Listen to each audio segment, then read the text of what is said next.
இந்த எதிர்ச்சொல்னு நம்மலாம் புத்தகத்துல படிச்சிருப்போம். மேடு அப்படின்னா கீழே, பள்ளம் மேடு, கீழே மேலே அப்படின்னு எதிர்ச்சொல் சொல்லுவோம் இல்லைங்களா? இந்த எதிர்ச்சொல் அப்படிங்கிறது இப்ப நன்மை அப்படின்னா நம்ம என்ன சொல்லுவோம்? யாரோ சீமான்னு சொல்றீங்க. நன்மைனா தீமை, நல்லவர் அப்படின்னா கெட்டவர். இது ஒரு மார்க் டிக்கு போட்டு ஒரு மார்க் வாங்குறதுக்கு இந்த ஆன்சர் கரெக்ட். ஆனா அரசியல் தளத்துல, செயல்பாட்டு தளத்துல நல்லவர் அப்படின்னா அதற்கு எதிர்ச்சொல் மிக நல்லவராக இருக்க வேண்டும். நல்லது அப்படின்னா மிக நல்லது அப்படின்னு தான் அது எதிர்ச்சொல்லாக இருக்கணும். அப்படி இல்லைனாக்கா நம்ம களம் தவறாக இருக்கிறது அப்படின்னு அர்த்தம். அப்ப உணவு அப்படின்னா நம்ம என்ன சொல்லுவோம்? உணவுனா பக்கத்துல மலம்னு எழுத முடியாது இல்ல. ஆனா மலமும் சில விலங்குகளுக்கு உணவு தானே இல்லைங்களா?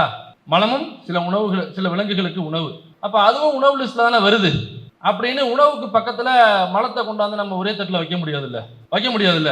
அது போன்றுதான் ஒரு அரசியல் மலமாக, ஒரு சமூக மலமாக இந்த சீமான் என்கிற பார்த்தீனியம் இன்று வளர்ந்து நிற்கிறது.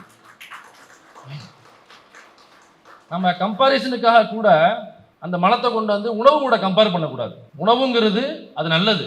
அப்ப மிக நல்லது எதுவோ அதைத்தான் நம்ம கம்பாரிசனை கொண்டு வரணும். இவர் இவ்வளவு வேலை செய்யறாரு அப்படின்னாக்கா அதற்கு எதிராக உள்ளவர் அதை விட அதிகமாக மக்களுக்கு நல்லது செஞ்சு அவரு அதற்கு எதிராக வரணுமே தவிர ஒரு உணவு விட கொண்டு போய் ஒரு மலத்தை நம்ம கம்பேர் பண்ணக்கூடாது. ஆனா இந்த மாதிரியான மலங்கள் இருக்குல்ல, அது ஏதோ இந்த சீமான் அப்படிங்கிற இந்த அற்ப பிறவி இருக்கு இல்லைங்களா, இதுகிட்ட தான் இந்த எறாவே இந்த வரலாறு இங்கே தான் தொடங்குதுனாக்கா இல்ல. இதற்கு முன்னாடி இதே போன்ற மலங்கள் இந்த சமூகத்தில் இருந்து கொண்டுதான் இருந்தது. அப்ப இது போன்ற மலங்களை நான் சொல்றது, இது போன்ற அரசியல் மலங்களை, இது போன்ற சமூக மலங்களை இந்த சமூகத்திலிருந்து, இந்த அரசியலிலிருந்து அப்புறப்படுத்துவதுதான் இந்த பெரியார் எனும் பெருநெருப்பினுடைய நோக்கம்.